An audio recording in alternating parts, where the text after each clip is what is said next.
축복의 동요는 하나님 없이 살 수 없는 인생입니다. 여러분, 우리는 축복은 곧 하나님 없이도 살 수 있는 인생이라고 생각해요. 그러니까 세상 사람들은요, 하나님의 존재 혹은 하나님의 도움 없이도 살아가는 인생이야말로 축복된 인생이라고, 성공이라고 여깁니다. 하지만 성경은 그렇지 않습니다. 하나님 없이 살 수 없는 인생, 그것이 곧 축복이라는 것을 오늘 성경이 우리에게 말하고 있습니다. 히포의 지도자였던 아우구스티누스, 혹은 영어로는 어거스틴이라고 말합니다. 고백록을 쓴 것으로 유명하죠. 아마도 고백록이라는 책을 읽으신 우리 성도님도 계시겠지만, 이 어거스틴이 이렇게 고백합니다. 하나님 없이 우리는 아무것도 하지 못한다. 그러나 우리가 없으면 하나님은 아무 일도 하지 않으신다. 여러분, 여기서 우리라고 하는 존재는요, 하나님의 자녀, 하나님의 백성을 의미하는 것입니다. 하나님의 백성은요, 하나님 없이는 살 수 없는 존재라는 거예요. 그런데 하나님께서도요, 하나님께서 사랑하시는 하나님의 백성들이 없으면 아무 일도 하지 않으신대요. 온 우주 만물을 창조하신 그 하나님, 그런데 유독 한 백성들을 하나님께서는요, 자신의 생명보다 더 사랑하세요. 그 위대하신 하나님이요, 하나님의 백성들, 하나님의 자녀 없이는 하나님도 아무 일도 하지 않으신다. 여러분, 이러한 하나님이 우리의 아버지가 되신다는 사실 얼마나 복입니까? 그것을 어거스틴은 고백하고 있다는 사실입니다. 오늘 우리가 읽은 이 신명기 말씀의 배경을 보게 되면, 이스라엘 백성들이 이제 출애굽 광야 생활을 40년 동안 다 모두 마쳤어요. 드디어 하나님께서 약속하신 젖과 꿀이 흐르는 땅, 가나안 땅 앞에 이제 입성을 앞두고 있습니다.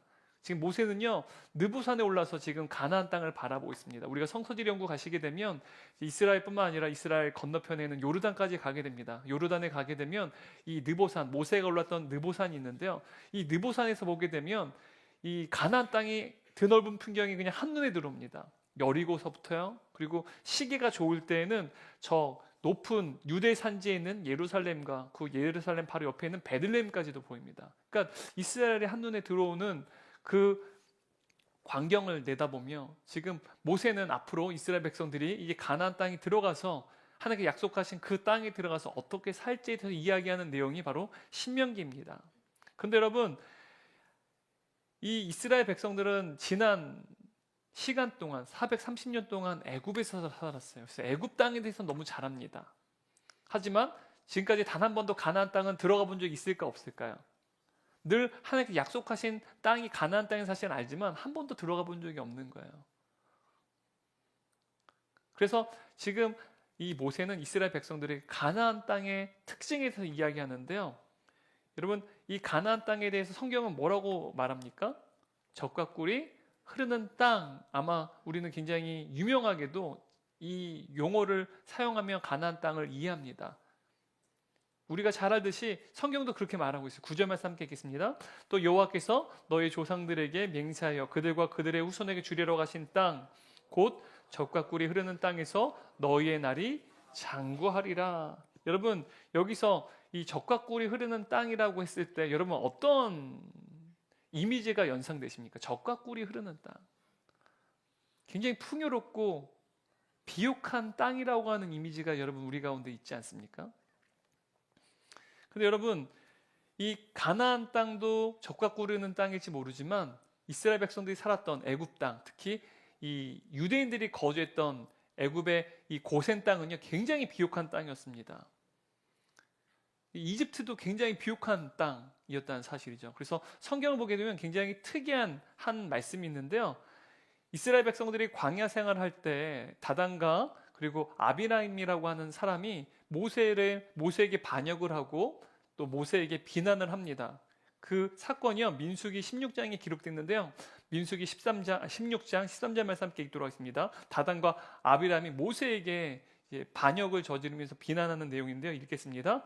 내가 우리를 젖과 꿀이 흐르는 땅에서 이끌어내어 광야에서 죽이려 함이 어찌 작은 일이기에 오히려 스스로 우리 위에 왕이 되려 하느냐. 이 다단과 아비람이요, 지금 모세에게 왜 너는 우리에게 왕이 되려고 하느냐. 그럴 때 내가 우리를, 여기서 너는 모세겠죠. 우리는 바로 이스라엘 백성을 의미하는 것입니다. 그런데 어디서 끌어냈대요? 젖과 꿀이 흐르는 땅에서 끌어냈대요. 그러면 여기서 젖과 꿀이 흐르는 땅은 어느 땅을 의미하는 것일까요? 가나안 땅이 아니라 애굽 땅을 말한다는 사실입니다.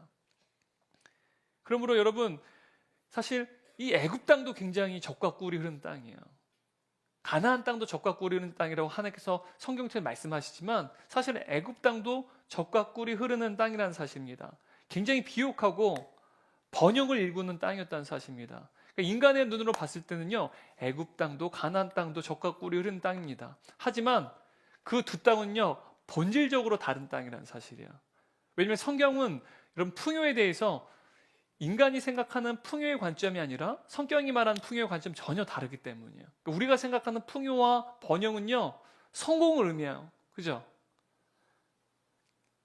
형통하는 삶. 그래서 아마 성공, 번영, 그리고 우리가 생각하는 풍요는요, 아마 이 시대에 비그리스도인과 그리스도인은요, 굉장히 유사한 이미지를 떠올릴 거예요. 그런데 성경이 말하는 풍요는요, 전혀 다른 개념이라는 사실입니다. 그래서 이 모세는요, 먼저 가나안 땅의 특징에 대해서 이야기합니다. 왜냐하면 그들이 살아갔던 애굽 땅도 비옥한 땅이지만, 풍요로운 땅이지만 그 땅과는 전혀 다른 풍요를 누려야 될 땅이 바로 가나안 땅이었기 때문입니다. 그래서 먼저 모세는 애굽 땅의 특징에 대해서 이렇게 설명하는데요. 10절 말씀 함께 읽도록 하겠습니다. 거기에서는, 거기가 어딜까요? 애굽 땅을 의미하는 것입니다. 애굽 땅에서는 너희가 파종한 후에 발로 물대기를 채소밭에 댐과 같이 하였거니와. 그러니까 씨를 뿌린 다음에 발로 물대기를 했대요. 채소밭에다가. 그러니까 밭 혹은 논밭에다가 발로 물대기를 했다라고 지금 표현하고 있습니다. 여기서 발로 물대기를 댐과 같이 했다라는 이 표현이 어떤 것을 의미하는 것일까요? 지금 아마도 이 표현이 낯설 수도 있겠지만, 그러니까 관계 시설을 의미하는 것입니다. 여러분, 우리나라가 조선시대 때 관계수로 관계시설 사용한 게 우리나라 조선시대입니다. 그러니까 기껏해야 뭐 500년 채 안 됐습니다. 근데 수천 년 전에 이집트는 이미 관계시설을 발명하고 관계시설을 이용했다는 사실입니다. 근데 여러분, 이 관계시설을, 관계수로를 이용하려면요, 먼저 풍부한 수원이 있어야 돼요. 그러니까 물이 많아야만 한다는 사실입니다. 실제로 여러분, 애굽 땅은요, 비가 많이 내리지 않는 사막기후입니다. 사실 농사를 짓기에는 굉장히 어려운 기후가 바로 이 사막기후라는 것인데요. 그런데 놀랍게도 농사를 지을 수 있는 다량의 수원을 가지고 있었어요. 그것이 무엇이냐? 바로 나일강이라는 것이죠. 여러분, 이 애굽 땅은요, 사실 95%가 사막이랍니다. 그러니까 농사를 지을 수 있는 땅이 5%밖에 되지 않아요. 근데 어마어마한 비옥한 땅을 가지고 있어. 그 95%가 사막이지만 애굽 사람들이 충분히 먹을 만한 그 모든 양식을요, 그 5%의 비옥한 땅에서 다 수확을 거둘 수 있었다는 것이죠. 그 5% 땅이 어디냐? 여러분, 이 나일강을 보게 되면 이 나일강 양쪽에 평야지대가 형성되어 있습니다. 바로 이 나일강을 통해서 관계시설을 만들어 놓고 물을 끌어오는 것이죠. 한번 이미지 한번 보여주시겠어요? 네. 이러한 관계시설, 여러분, 우리가 시골에 가시면 논밭에 수로가 있잖아요. 그걸 관계시설이 말합니다. 그러니까 저수지나 뭐 어디서 물을 끌어다가 이 수로를 통해서 물을 이제 논밭에다가 공급하는 것이죠. 그러니까 다시 말하면 이 이집트는 이 나일강의 수원을 이용해서 그 나일강 양쪽에 있는 평화 지역에 수로를 만들고 관계시설을 만들고 물을 인위적으로 경작지에다가 공급했다는 사실입니다. 근데 여러분, 이 나일강 양쪽에 있는 이 평야 지역은요, 세계 어느 곳에서도 비교할 수 없는 어마어마한 비옥한 토지입니다. 왜냐하면 여러분, 이 나일강은요, 7월에서 10월 사이에요, 홍수가 일어납니다. 우리가 여름이 되면 이제 홍수가 일어나잖아요. 한강이 그래서 막 범람하는 모습들, 그래서 잠수교가 잠기는 모습들 우리가 뉴스를 통해 종종 보지 않습니까? 마찬가지로 이 이집트도요, 7월에서 10월이 되면 홍수가 나서 범람을 합니다. 그러면 나일강이 범람을 해가지고요, 그 물이 양쪽에 있는 평야 지역으로 다 흩어지는 것이죠. 사실 이제 경작을 할 때에는 여러분, 우리가 거름도 줘야 되고 퇴비도 줘야 돼요. 그래서 지력을 갖추게 해야 돼요. 그리고 또 농사를 많이 지으면 사실 지력을 잃게 되기 때문에 휴경도 하게 됩니다. 그래서 이스라엘 백성들은 뭐 희년, 그래서 뭐 6년에 한 번씩은 땅을 안식하게 하기도 했고요. 또 그런 휴경을 시간을 가졌는데요. 근데 이 애굽은요, 그럴 필요가 없는 땅이에요. 왜냐하면 범람이 일어나면 이 나일강이요, 아주 비옥한 토지를요, 그 땅을요, 이제 흙들을 옮겨오는 거예요. 그래서 범람할 때 양쪽에는 평야 지역에 그 굉장히 영양분을 많이 함유한 그 토양들을 다 흩어뿌리게 됩니다. 그러니까 인위적으로 거름을 주거나 퇴비를 주거나 혹은 휴경을 하지 않더라도요, 아주 비옥한 땅이 된다는 사실이에요. 그래서 이 애굽 사람들은 그냥 농사를 이제 파종하고 물만 공급하면 됐다는 사실입니다. 그래서 학자들은 당시에 이 100일 동안 농작물을 재배할 때 약 한 1000평의 크기의 땅이요, 약 1600톤에서 2000톤의 물의 공급이 필요했다는 말입니다. 여러분 1600톤, 2000톤이요. 놀라시질 않네? 1600에서 2000톤 깔리면 죽습니다. 어마어마한 양의 물입니다. 그러니까 1000평의 동경지에다가 여러분 수확을 거두기까지 약 1600에서 2000톤의 물을 공급해야 되는 어마어마한 물이죠. 근데 그러한 물을요, 뭐 1000평만 됐겠습니까? 어마어마한 그 경작지에, 그러니까 나일강의 물 수원이 얼마나 많은지 그만큼 이제 물을 공급할 수 있다는 사실입니다. 그리고 학자들은 당시에 이 물을 공급하기 위해서는, 여러분 아까 전에 이미지 보셨죠? 이제 물레방아처럼. 그래서 우리 조선시대 때도 이제 관계시설 이용할 때 물레방아처럼 발로 밟아요. 그러면 이 발로 밟을 때 그 물이요, 이제 수로로 옮겨지는 것이죠. 그래서 발로 댐과 같이. 그래서 사실은 이 물을 경작지에 옮기기 위해서는 어마어마한 노동력이 필요했다는 것이죠. 바로 그 노동력이 아마도 노예였을 것이라 말합니다. 그런데 430년 동안 누가 애굽에서 노예로 살았어요? 유대인들, 이스라엘 백성들 말이죠. 아마 이스라엘 백성들이 그 어마어마한 노동들을 감당했을 거예요. 그래서 여러분, 이러한 애굽 땅의 농업 방식은요, 인간의 노동과 기술에 의존하는 형태였습니다. 다시 말하면 애굽은 인간의 수고와 노력을 통해서 자급자족할 수 있는 땅이었다는 거예요. 그러니까 인간이 수고하고 노력만 하면, 그러니까 땅은 원래 지력을 갖추고 있어요. 비옥해요. 물도 많아요. 그러니까 다량의 물만 공급해주면 인간의 수고와 노력을 통해서 충분히 자급자족할 수 있는 땅이 바로 애굽 땅이라는 거예요. 자급자족 라이프가 가능하다는 것입니다. 그러니까 이 애굽은 자급자족 시스템이 잘 정착된 땅이었다는 사실입니다. 그러나 이와 대조적으로요, 하나님께서 약속하신 가나안 땅은 어땠을까요? 여러분 11절 말씀 함께 읽도록 하겠습니다. 너희가 건너가서 차지할 땅은 산과 골짜기에 있어서 하늘에서 내리는 비를 흡수하는 땅이요. 여러분 여기서 흡수하다라는 이 단어는 히브리어로 하늘로부터 내려오는 비를 마시는 땅이라는 뜻입니다. 그러니까 여러분 하늘에서 내리는 비를 통해서 농사가 가능한 거예요. 그러니까 하늘에서 비를 충분히 내리면 많은 수확을 거둘 수 있어요. 그런데 만약 하늘이 닫혀서 비가 내리면 어떻게 될까요? 망하는 땅이 바로 가나안 땅이라는 거예요.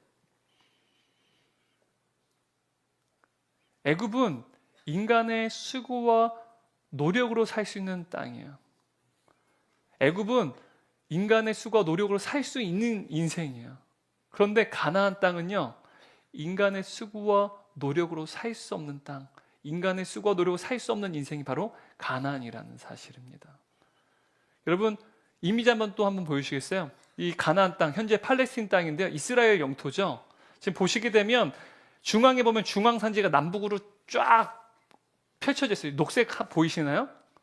우리나라 백두대간처럼 백두산서부터 이제 태백산 이르기까지 남북으로 이제 백두대간이 쭉 펼쳐진 것처럼 이스라엘도 이제 중앙산지가 쫙 펼쳐져 있습니다. 그리고 이 중앙산지에 예루살렘, 헤브론, 다 실로, 세겜 이러한 주요 성경의 도시들이 존재합니다. 그러니까 대부분 산악지대예요.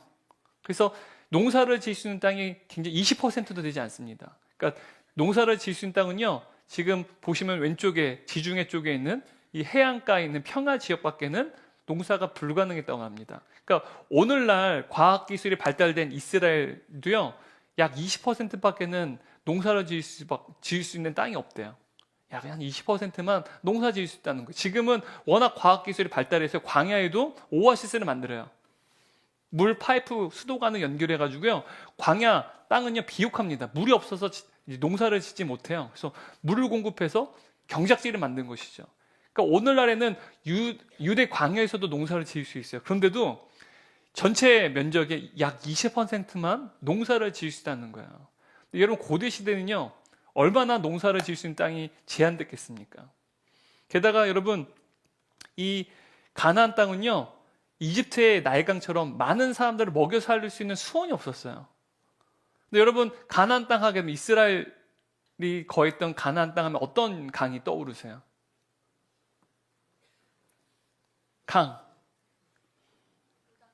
네, 요단강. 네, 감사합니다. 제가 어려운 질문 드렸나요? 네, 요단강 있잖아요. 뭐 요단강인데 왜 물수원이 없습니까? 라고 생각할 수 있을 것 같은데, 한번 또 이미지 한번 보여주시겠어요? 여러분 요단강은요, 아주 깊은 골짜기에 있는 강입니다. 성서지 연구 가시면 아마 도로도 있고, 요즘에는 이제 많이 이제 개발이 됐기 때문에 잘 느끼지 못하시겠지만, 굉장히 해수면 200에서 한 400m 아래 골짜기에 깊게 파져 있는 그 골짜기에 있는 흐르는 강이 바로 요단강입니다. 지금이야 여러분 뭐 발전기, 펌프, 또 수도관을 통해서 물을 끌어올릴 수가 있어요.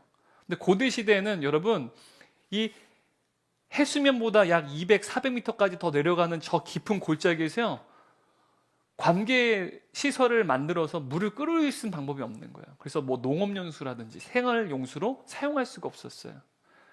여러분 로마 시대 때 상하수도관을 막 만든 거 우리가 이제 성서지 연구를 가게 되면 튀르키예나 이스라엘에서 보게 되거든요. 근데 그 모든 수도관들도요, 높은 위치에 산에서부터 낙차를 이용해서 물을 이동하는 방식을 사용했어요. 그래서 낙차가 낮은 지역에서 물을 끓일 수 있는 방법이 고대 시대는 없었다는 사실입니다. 그러므로 여러분 이 가나안 땅은요, 농사를 지을 수 있는 수원이 없어요.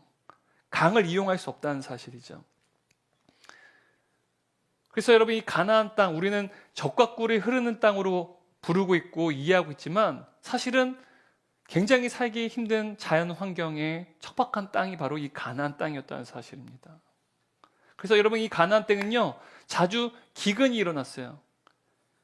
그래서 가뭄이 일어나서 사람들이 바로 이 가난과 싸워야 되는 궁핍한 생활을 이어간 그 땅이 바로 이 가나안 땅이었다는 사실입니다. 언제 비가 열리고 닫힐지 몰라요. 비가 내리면 굉장히 많은 곡식을, 수확을 기대할 수 있지만, 비가 오지 않게 되면 기근과 가뭄, 궁핍한 생활을 이어가는 것이 바로 이 가나안 땅의 특징이었다는 사실입니다. 그래서 성경 보게 되면, 제가 옛날 룻기 말씀할 때도 이 기근, 그 기근이라는 단어가요, 막 수백 개 구약 성경이 등장합니다. 그만큼 가나안 땅에는 기근이 어떻다는 사실입니까? 많았다라는 사실이에요. 여러분 그렇다면 이 물이 부족한 가나안 땅에서 물을 얻기 위해서는 어떻게만 했을까요? 요단강의 수원을 이용할 수가 없어요.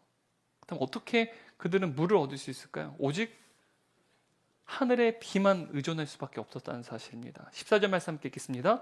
여호와께서 너희 땅에 이른 비, 늦은 비를 적당한 때에 내리시리니 너희가 곡식과 포도주와 기름을 얻을 것이요.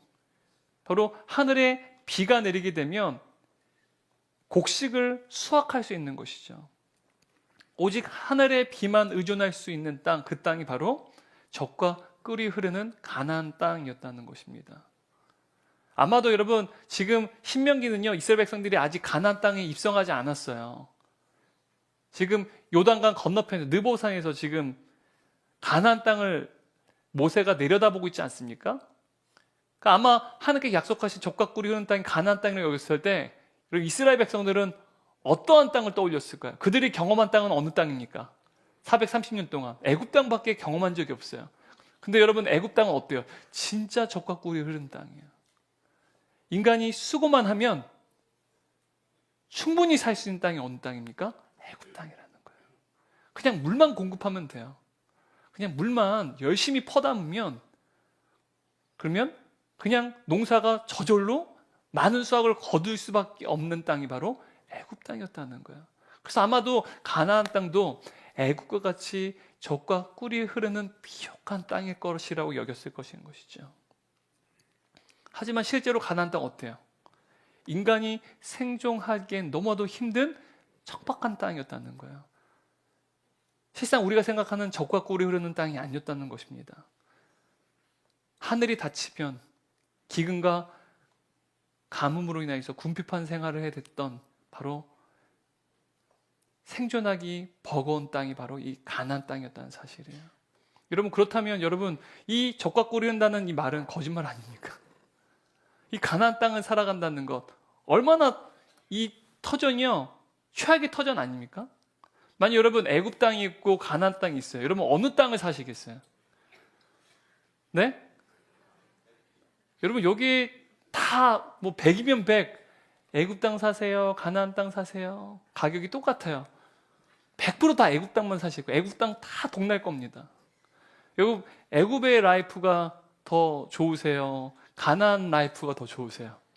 다시 말하면 애굽 땅은 수고한 만큼 성공을 이루는 땅이에요. 그래서 우리가 옛날에 뭐 아메리칸 드림 막 그랬잖아요. 미국.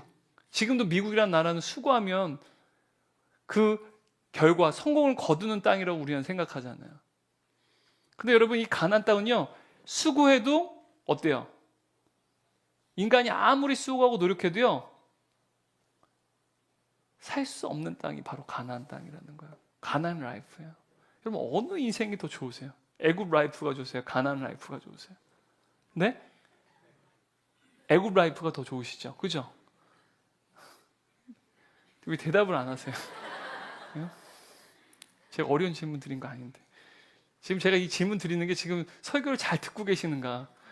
가나안 라이프요. 그래도 저는 아무리 힘들어도 저는 가나안 라이프, 의리 그러신 분도 있을지 모르겠지만 여러분 수고한 만큼 성과를 거두고 성공을 거두는 인생이 정말 못된 인생 아닙니까? 우리가 원하는 성공은 이런 인생이에요. 여러분 오늘날 많은 사람들은요 하늘을 의존하는 삶이야말로 가장 무능하고 연약한 삶이라고 생각해요. 여러분 그리스도인들이 하나님 앞에 기도하는 모습 세상 사람이 봤을 때는 어떻게 느껴질까요? 굉장히 게으르고 무책임하고 무능력하다 생각할 거예요. 차라리 그 시간에 더 발로 뛰어다녀. 어떻게 살아야 될지 살공리를 찾고 사람을 만나고 투자처를 찾고 있는지도 모르는 신에게 기도하지 말고 네 발과 손을 더 의지해 라고 세상 사람들은 말할 거예요. 굉장히 무능력하고 무책임하고 연약한 사람들이 바로 하늘을 의존하는 사람들, 하나님을 의존하는 삶이라고 생각할 거예요. 왜냐하면 여러분 이 시대는요 철저히 인간 중심적인 사고를 하기 때문에 그래요. 이것을 우리는 인본주의라고 합니다. 그러니까 하나님 신이 아니라 인간이 중심인 것이죠. 그래서 항상 인간 중심적인 사고를 한다는 거예요. 그래서 인간 중심적인 사고는요 우리 인생의 어려운 여건들을 만나게 되면 브레이크 스루 하는 거예요. 그 환경과 여건을 뚫고 우리의 능력을 더 개발하고 발전시켜서 그 어려운 상황 속에서 불가능을 가능하게 하는 인생이에요. 그래서 어떤 제가 성도님 보니까 그 카톡 프로필에 내가 가는 길이 곧 길이다 그렇게 써 있더라고요. 그래서 그거 보고 신앙이 없나? 내가 가는 길이 곧 길이다 이 말이요 저는 굉장히 부신앙적인 모습으로 느껴졌어요. 내가 가는 길이 곧 길 아니죠. 주님이 가시는 길이 곧 길이죠. 근데 세상 사람들은요 내가 가는 길이 곧 길이에요. 그 길이 설사 아무리 어렵고 힘든 여건이랄지라도 브레이크 뚫고 지나가는 개척, 도전, 어떤 극복, 성공 바로 이것이 대부분 인본주의적인 사고라는 사실입니다. 그래서 이러한 사고를 가지고 있는 사람들은요 하나님께 기도하고 하나님을 의존하는 삶을 살아가는 것을 이해하지 못해 굉장히 무책임하고 무능력하다고 생각합니다. 그래서 오늘날 수많은 젊은이들이요 사회가 요구하는 조건, 어떤 스펙, 능력을 갖추게 되면 안정감을 느껴요. 하지만 사회가 요구하는 어떤 조건이라든지 능력이나 스펙을 갖추지 못하면 불안감을 느낍니다.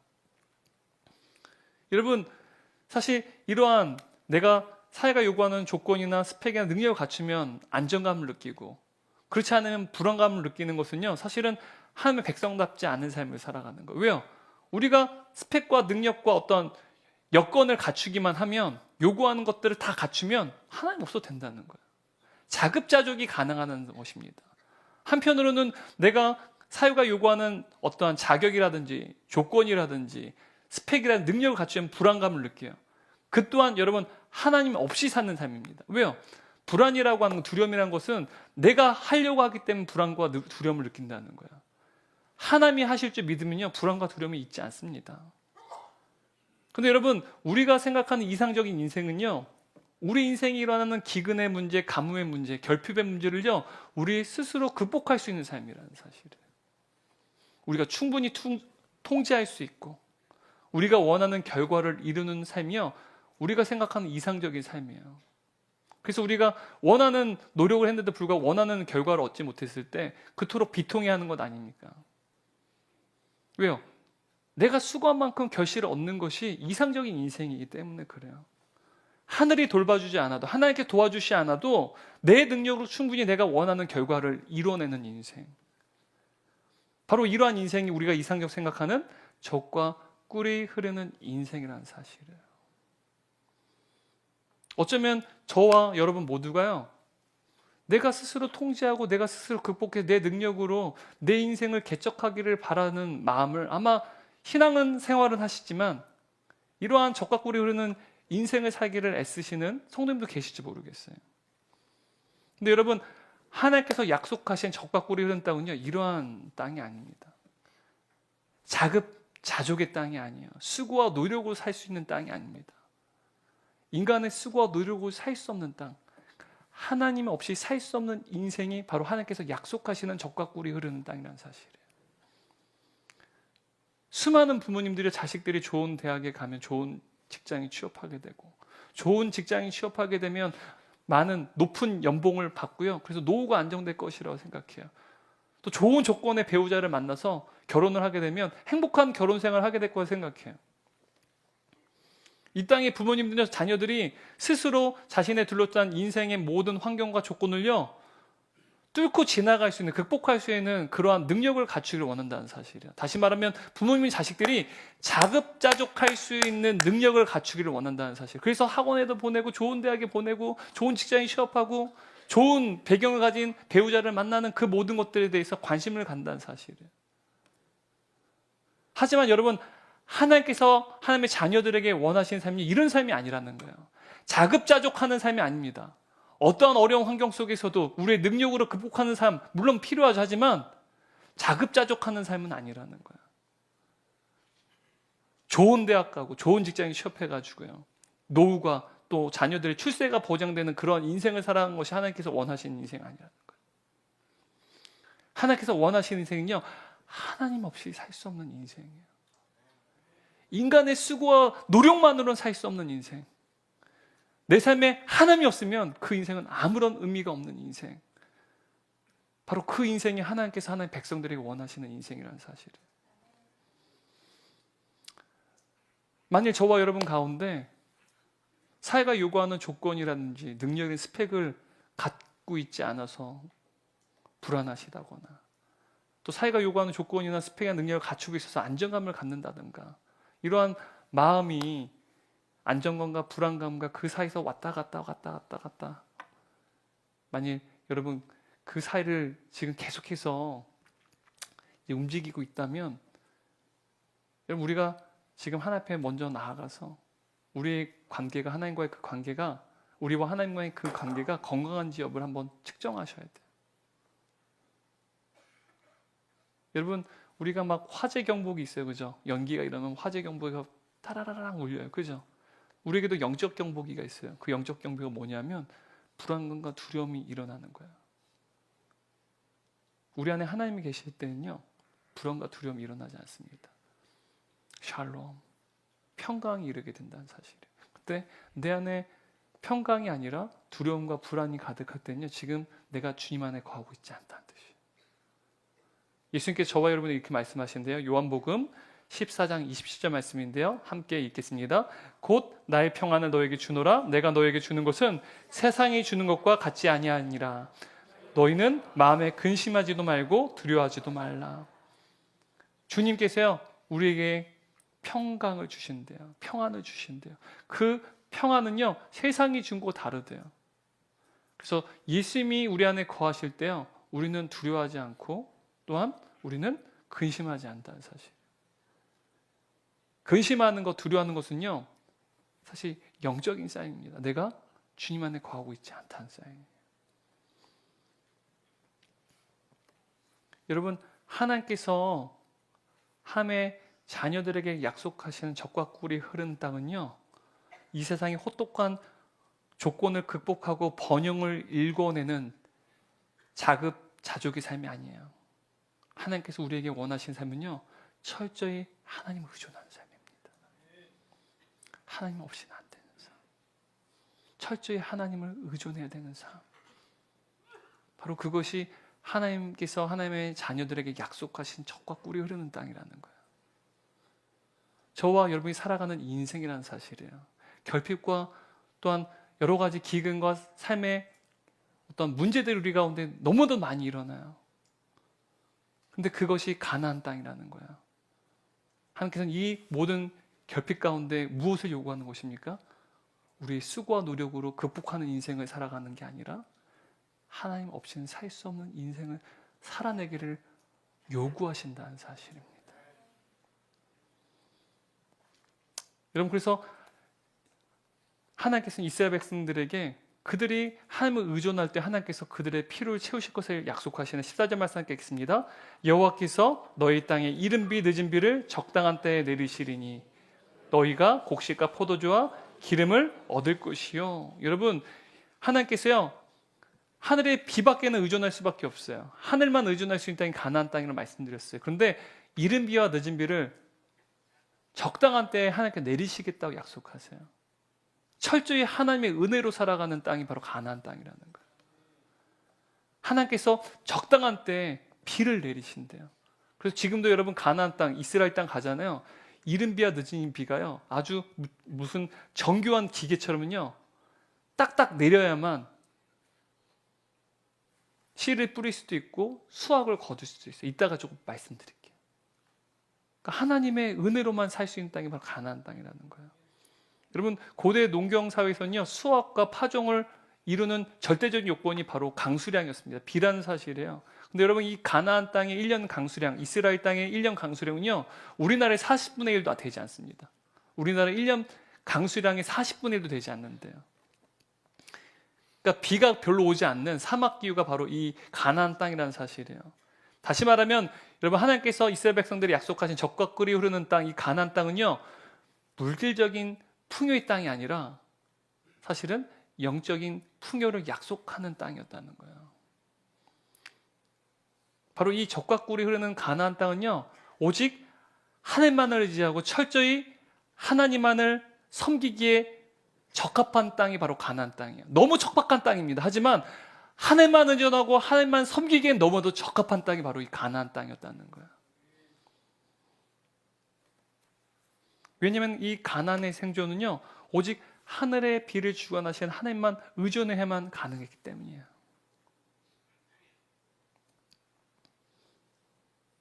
여러분, 하늘의 비를 늘 의지하는 삶, 여러분, 인간이 통제할 수 없는 삶입니다. 인간의 능력과 수고를 통해서 이룰 수 없는 삶이에요. 그런데 사람은요, 자신이 통제할 수 없을 때, 그러한 환경 가운데 거하게 될 때 불안과 두려움을 느낍니다. 사실 우리가 인생을 살아갈 때도요, 예측할 수 없고 통제할 수 없는 환경을 만날 때요, 우리는 불안을 느껴요.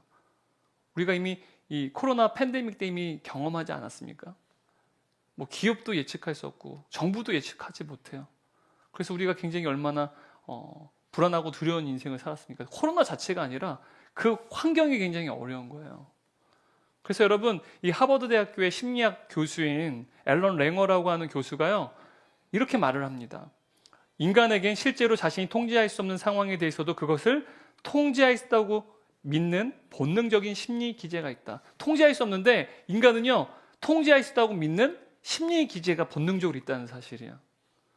통제가 불가능한데 내가 통제할 수 있다. 이게 인간의 본능이고, 그리고 통제의 환상이라고 부릅니다. 제가 교구 사역, 제가 사역을 할 때요, 이런 분들 많이 봤어요. 사기 당하시는 분들. 딱 이러한 부분이에요. 여러분, 사기 당하신 분들이 우리는 종종 뭐 어리석거나 어리숙해서 당한다고 생각해요. 그러지 않아요. 사기 당하신 분은 대부분 똑똑한 분들이에요. 제가 경험한 바로는 굉장히 똑똑합니다. 제 대표적인 분은 굉장히 뭐 누구나 알만한 좋은 대학 나오고요. 너무 좋은 스펙이에요. 직장 생활도 너무 좋은 곳에 있었어요. 근데 은퇴하고 나서요, 사업에 손을 대셨는데 사기를 당하셨어요. 근데 이분이 거듭거듭 사기를 당하세요. 왠지 아세요? 내가 통제할 수 있다고 착각하시기 때문에 그래요. 아내분은요, 평생 주부로만 살았어요. 일을 한 적도 없어요. 근데 아내는 알아요. 자기가 통제할 수 없는 것은 자기는 안 된다는 걸 사실 알아서 사기를 안 당했는데, 이 남편분은 자기의 능력을 너무 과대평가하는 거야. 난 너무 똑똑하기 때문에 내가 절대 사기 안 당해. 내가 통제할 수 있다고 여긴다는 사실입니다. 근데 여러분, 이런 통제의 환상이 있는데 다시 또 바꿔서만 인간에게는요, 자신이 통제할 수 있는 환경 그만큼 두려워한다는 것을 또 의미하기도 합니다. 결국 인간은요, 자신이 통제할 수 없는 상황을 통제할 수 있는, 그러니까 다시 말씀드릴게요. 인간은 자신이 통제할 수 없는 그 환경을 통제할 수 있는 그 어떤 대상이 생겨날 때요, 그 대상을 전적으로 의존합니다. 여러분, 이스라엘 백성들에게 있어서는요, 기근과 가뭄은 통제할 수가 없어요. 하늘에 비를 내리가 하는 일을 통제할 수 없어요. 근데 그 통제할 수 없는 것을 통제할 수 있는 그 어떤 강력한 대상이 있었는데요, 그게 바로 바알이었다는 거예요.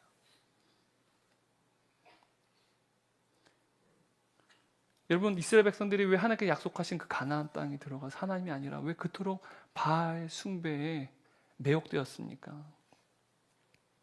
여러분, 가나안 땅에는요, 풍성한 수확과 결실을 얻기 위해서는요, 하늘의 비가 필요했어요.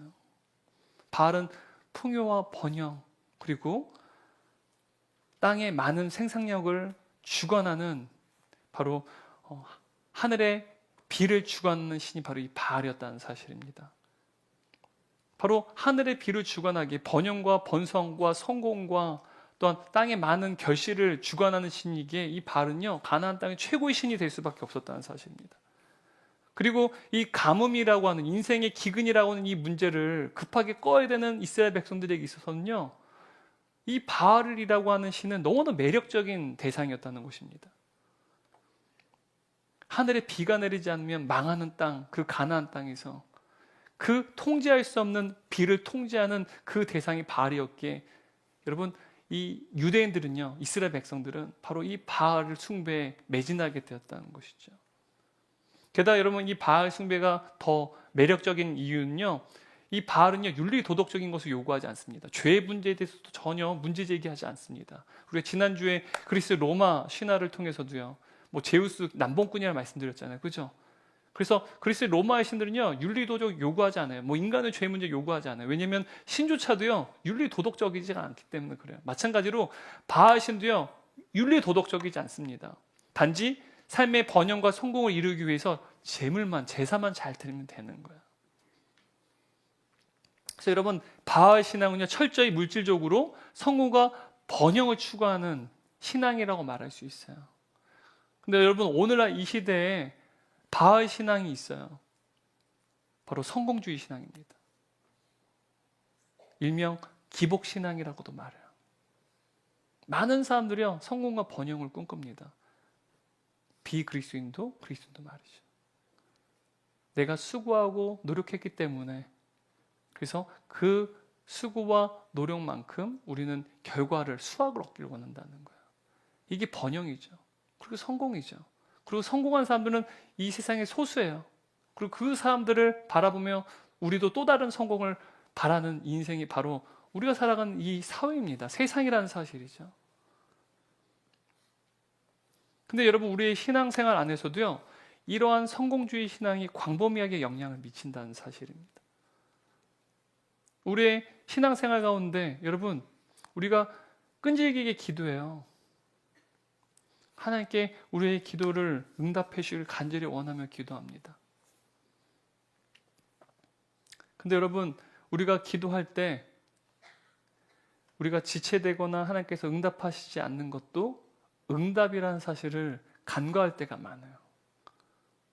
하나님께서 우리의 기도에 대해서 지체하실 때가 있어요. 응답해 주지 않고 딜레이 시킬 때가 있어요. 연기하실 때가 있어요. 왜냐하면 아직 주께 생각하시는 때가 이르지 않았기 때문이에요. 또 우리가 기도하지만 그 기도를 응답해 주지 않는 때는 거절하시는 것이죠. 왜냐하면 그 기도의 응답이 하나님 보시기에 우리에게 좋지 않기 때문에 거절하시는 거예요. 그런데 여러분, 우리가 기도할 때 우리의 기도에 지체되는 것, 응답되지 않는 것, 그것을 우리는 하나님이 우리의 기도에 응답해 주셨다고 생각하지 않아요. 왜냐하면 우리가 원하는 기도의 응답은요, 거절되거나 지체되는 것이 아니라 우리의 뜻이 관철되는 것이기 때문입니다. 하나님께서 우리의 기도에 무조건 컨펌하셔가지고 우리가 원하는 그 기도에 대해서 응답해 주시는 것을 우리는 원한다는 사실이죠. 바로 이러한 성공이요, 사실 우리가 원하는 기도 응답일 때가 많다는 사실이에요. 사실 기도 자체가 목적이 돼야 돼요. 하나님 없이는 살 수 없는 인생이기에 하나님께 나아가 기도하는 것, 하나님께 요청하는 것, 그 자체가 목적이 돼야 되는데 우리는 그 기도의 응답이 목적이 될 때가 많다는 사실이에요. 그리고 그 응답은 우리의 성공과 직결될 때가 너무나도 많다는 사실입니다. 여러분, 우리의 기도가 지체되고 연기되면 그 기도는 헛된 기도입니까? 여러분, 우리의 기도가 하나님 앞에 응답되지 않으면 그 기도는 아무런 가치가 없는 기도입니까? 여러분, 조계종의 포교 원장인 지용 스님이란 분이 있어요. 이 포교라는 말이 우리로 치면 전도잖아요. 아마 전도 폭발이 불교 안에도 있나 봐요. 그래서 포교 원장이라는 부서가 있는 것 같은데 여기에 이 지용 스님이란 분이요, 불교의 기도에 대해서 이렇게 말씀하시더라고요. 제가 굉장히 놀라서 여러분과 함께 나누고자 하는데요. 자기 욕망을 채우기 위한 수단으로 하는 기도, 자기 탐욕을 채우는 수단으로 종교 생활, 그것은 불교가 버려야 할 대상, 기복불교, 그건 자본주의적 가치다. 불교는 물론이고 한국의 종교가 상당 부분 거기에 집중해 있다. 여러분, 불교는요 굉장히 기복주의적인 신앙을 갖고 있어요. 그래서 108번제를 하는 것도요, 응답되기를 바라는 마음으로 막 108번제 하는 거예요. 근데 여러분, 불교 기복 기도는요, 불교의 바른 기도가 아니래요. 너무 놀랍지 않습니까? 불교도 기도라고 하지 않는 그 기도를요, 그리스도인들이 그 기도를 취할 때가 많다는 사실이에요.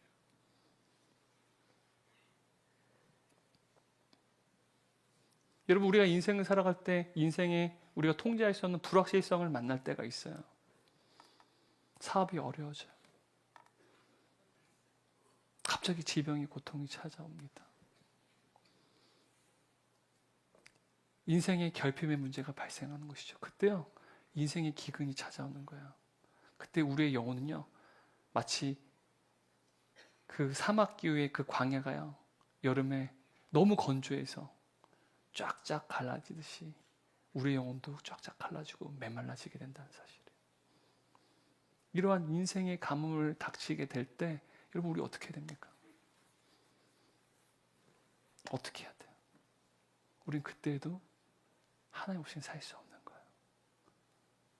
우리는 반드시 기도의 자리로 나아가야 됩니다. 기도는 우리가 철저히 하나님만을 의지합니다라는 신앙 고백이기 때문이에요. 여러분, 기독교의 기도와 타 종교의 기도의 차이점은요, 우리의 기도는요, 하나님의 구원을 입은 자로서, 여러분, 우리를 구원하시기 위해 하나님께서 어떻게 했습니까? 단 하나뿐이 없는 아들 예수님을 이 땅에 보내셨잖아요. 그분의 십자가의 죽으심으로 말미암아 그분의 영원한 생명으로 우리의 모든 죄를 깨끗게 하시고 우리를 하나님의 자녀로 삼아주시지 않았습니까?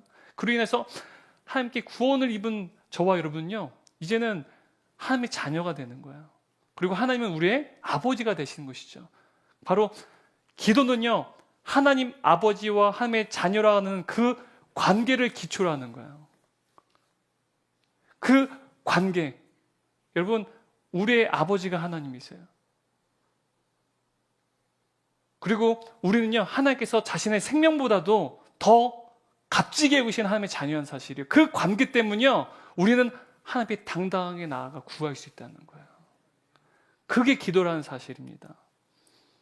여러분, 근데 이 기독교의 기도도요, 우리의 뜻을 관철시키는 게 아니에요.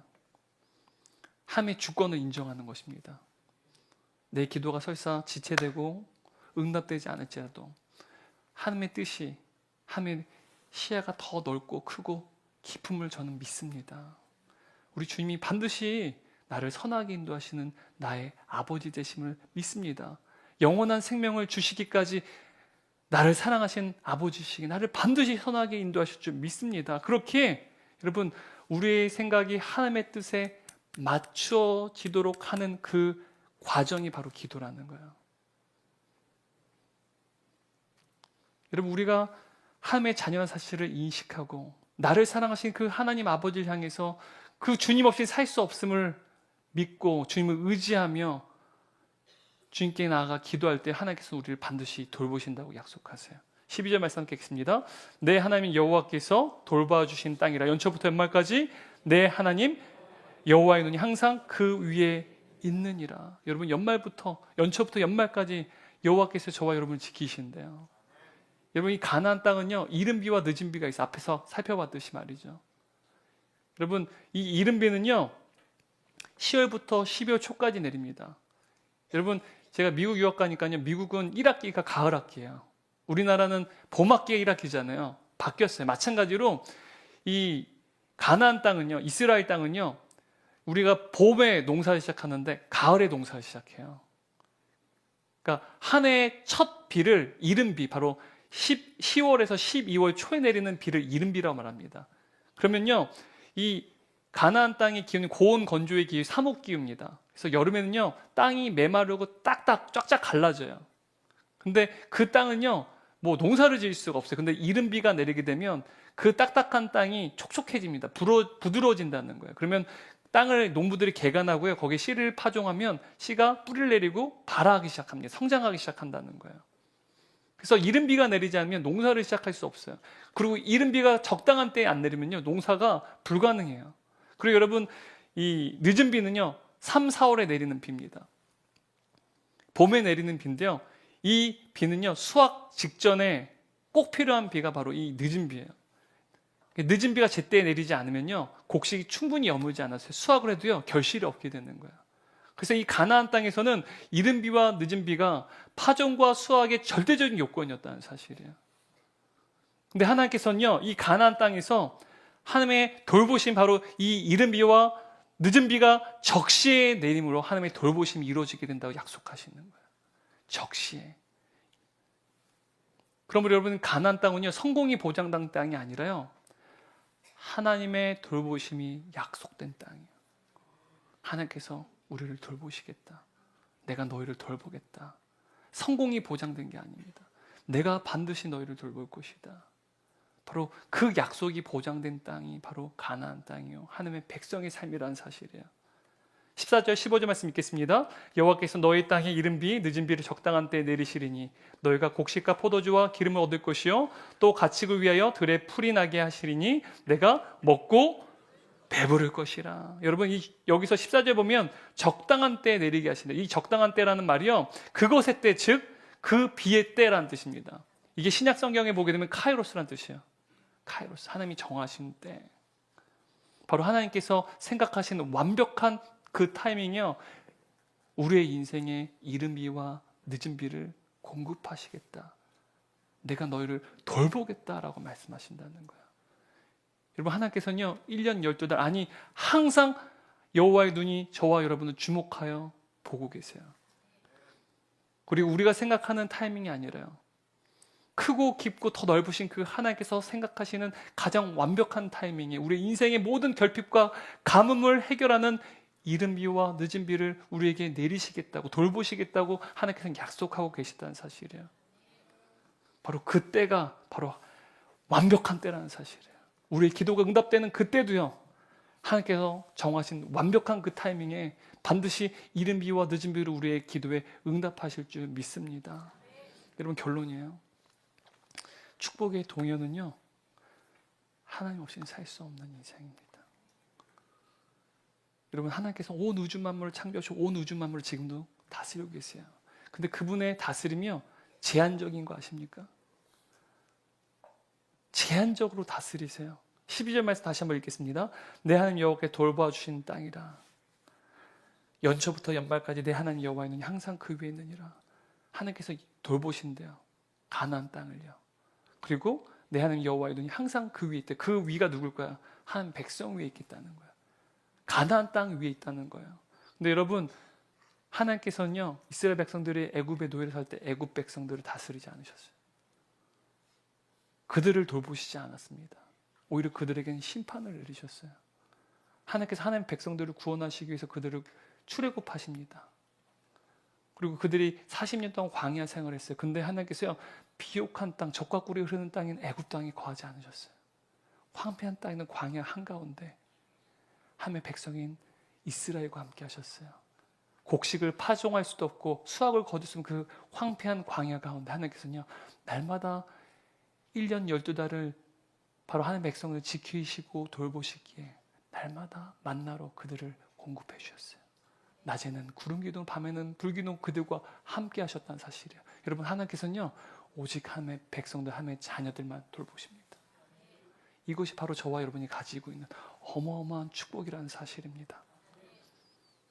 여러분, 이제는 우리 안에 예수의 영이신 성령님이 계세요.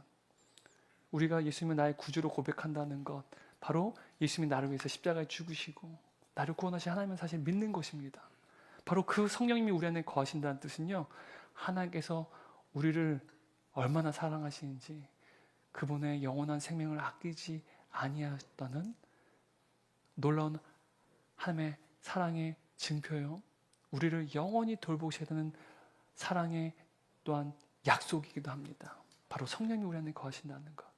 우리 안에 계신 성령님을 의지하며 말미암아 결코 하나님 없이는 살 수 없는 인생 뿐만 아니라 하나님께서 1년 12달, 아니 우리의 인생, 아니 영원히 우리를 지켜보시고 돌보시는 하나님, 그분과 함께하는 것이야말로 축복이라는 사실을 알고 살아간 저와 여러분 되시길 주님의 이름으로 축원합니다.